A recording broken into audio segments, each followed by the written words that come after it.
Chairman sa Committee on Peace and Order sa Konseho sa Dakbayan sa Talisay, gikatakdang nga mo turn over sa iya mga armas di fuego. Si Konsehal Gail Restauro mo turn over sa iya mga armas sa Talisay City Police Station.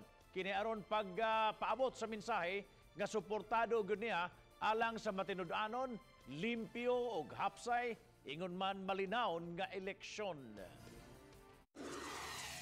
Laing batch sa kabatan-unan nga mahatagan og summer jobs sa Mandaue City, nagsugod na silang tahas. Ang report ni Nico Serino.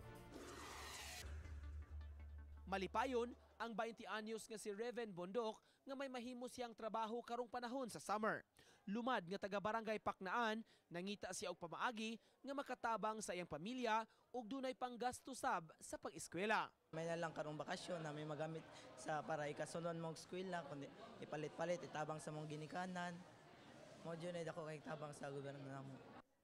Kabahin si Reven kaganiha sa makabatan-unan nga gibriefing dito sa Dakbayan sa Mandaue. Sakop sila sa GIP o Government Internship Program sa syudad nga nagtinguha paghatag og summer job sa mga batanon. Napo kaadlaw sila sa employment ug idestino sa lain-lain nga mga government offices ug departments. Kini aron motabang sa trabaho ug ma-familiarize usab sa opisina sa gobyerno. Tag 300 pesos matag adlaw nga suhulan ang ilang madawat.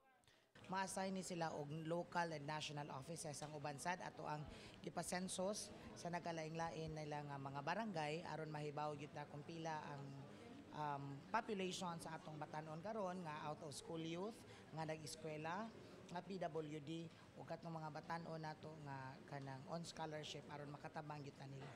Gipasalig noon sa syudad bisan kun nagkaduol na ang eleksyon apan dili kini gamiton sa pamulitika ang programa. Tungod kay katuyuan ra niini nga matabangan ang mga kabatan-unan aron mahatagan og panginabuhian. Uban ni Rod Pradon, Nico Sereno, Balitang Bisdak.